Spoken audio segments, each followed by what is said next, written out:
Hello everyone, అందరూ ఎలా ఉన్నారు? నేనైతే చాలా బాగున్నాను. ఈరోజు మా చిన్నోడికి అన్నప్రసన్నం అంటే అన్నం ముట్టిస్తున్నాము. మా గ్రామ దేవత అయిన గంగన్నమ్మ తల్లి గుడిలో అయితే అన్నం ముట్టించాము. మా పెద్దోడికి కూడా ఇక్కడే అన్నం ముట్టించాము. చాలా సింపుల్గా అయితే జరిగింది. కొద్దిమందిని మాత్రమే పిలుచుకున్నాము. ఎందుకంటే నిహాన్కి అసలు హెల్త్ బాగాలేదు, బాగా కోల్డ్ చేసింది. మళ్ళీ అన్నం ముట్టించడం అంటే తలస్నానం చేయించాలి, బయటికి తీసుకురావాలి కదా, అందుకనే వద్దనుకున్నాము. వాడు ఇబ్బంది పడతాడని చెప్పి. మా లెక్క ప్రకారం అయితే 6 months వచ్చిన 6 daysకి అన్నం ముట్టిస్తాము. ఇప్పుడు కాకపోతే మళ్ళీ 9th monthలో ముట్టించాలి. 9th month దాకా ఎందుకు, అప్పుడు దాకా వాడు అన్నం తినలేడని చెప్పి మేము మాత్రమే హడావిడి లేకుండా అన్నం ముట్టించాము. వాడు కూడా చాలా కోఆపరేట్ చేశాడు. మార్నింగ్ కదా, కొంచెం నిద్ర లేక ఇబ్బంది పడ్డాడు. మిగతాదంతా బాగానే కోఆపరేట్ చేశాడు.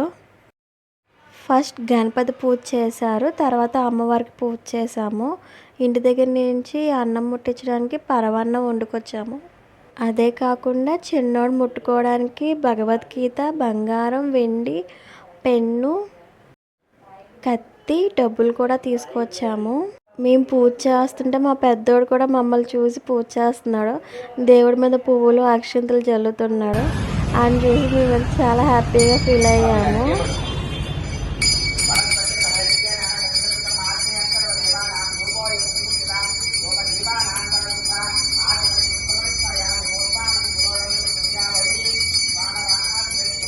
పూజ అయిపోయిన తర్వాత దేవుడి ఉంగరంతో పరమాన్నం అయితే పెట్టమన్నారు.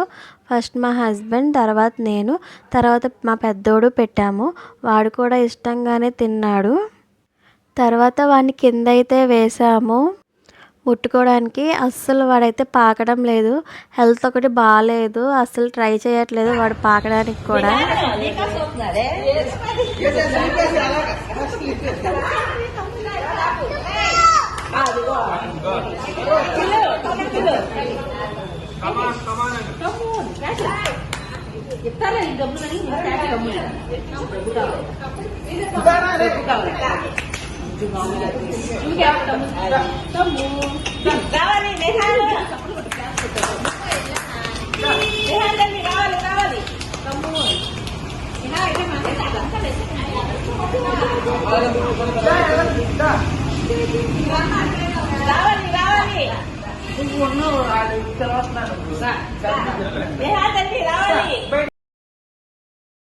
మేమే ఇంకా వాడు పాకట్లేదని చెప్పి పట్టుకోవడానికి వీలుగా దగ్గరగా అయితే వేసాము.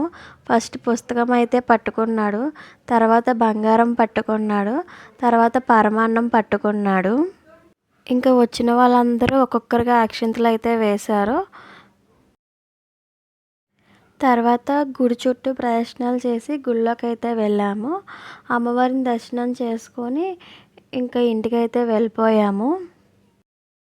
ఇలా మా చిన్నోడికి అన్నం అయితే ముట్టించేసాము. చాలామంది నా వీడియోస్ చూస్తున్నారు కానీ లైక్ చేయట్లేదు. ప్లీజ్ లైక్ చేయండి. ఈ వీడియో అయితే ఇక్కడితో ఎండ్ చేసేస్తున్నాను. Okay, bye.